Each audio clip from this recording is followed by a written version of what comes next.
So this is our 4th week, and that means we are in the home stretch. Now I'm looking at it and I'm seeing way more behind us than I am in front of us. It's very exciting heading into the home stretch, knowing that I think we're onto something really special.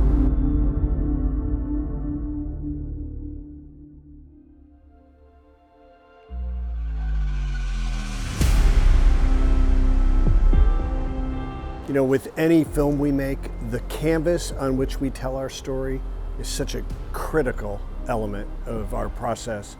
And from the moment we stepped foot into the Sloss Furnace factory, we knew that this location was going to be a huge character in the shift. And one of the first places we visited was Sloss Furnace, and it was one of those incredible locations that made us think, wow, whatever we do, we have to shoot in this place. So much so that I went back, I looked at the script, and I just thought through every single scene and just tried to figure out what could we rewrite that it would actually fit at Sloss Furnace.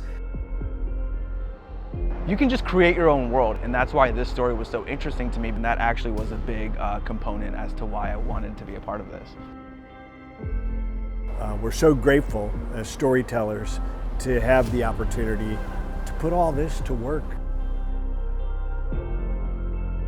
I know that what's on the page, the script is so important, the actors that we cast, the crew we put around the movie. Being able to tell the story in the right environment, and I think we've found that with Sloss.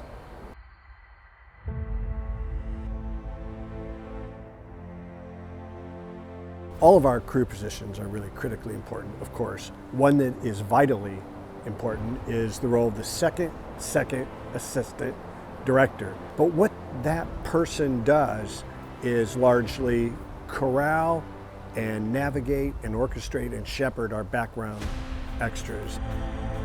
My primary objective today, we have a huge kind of crowd protest scene, and I have a group of people that are going to be behind that barricade back there, and they are protesting the injustice of our Lancers. Over 150 extras.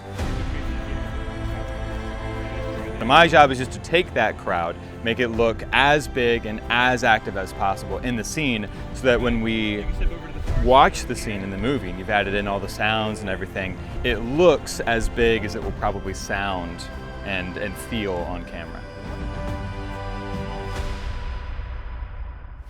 In the months leading up to producing The Shift, Brock and I talked so often about the locations for the movie. I wonder if we ever allowed ourselves to quite imagine that they would be as perfect as what we've realized here in Birmingham. I read the script and I feel like I have a grasp on it, but being here, being in these locations is really just adding such a layer to the environment that I'm just kind of watching it in awe, but I'm like, no, I'm in the scene.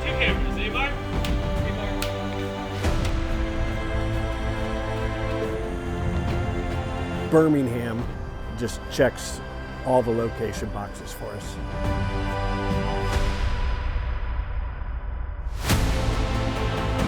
What a pleasure, after having spent many months in daily contact with Brock, to watch him step into executing what we've been discussing for hours and hours and hours on end over all these months. It's a real joy to watch that vision that he's been incubating for years finally take flight. He looks with wonder and amazement at the cast and the crew and the locations, and I know he's full of gratitude. And as a producer, it's really exciting to see a director step into what he's dreamt of doing and to do it well.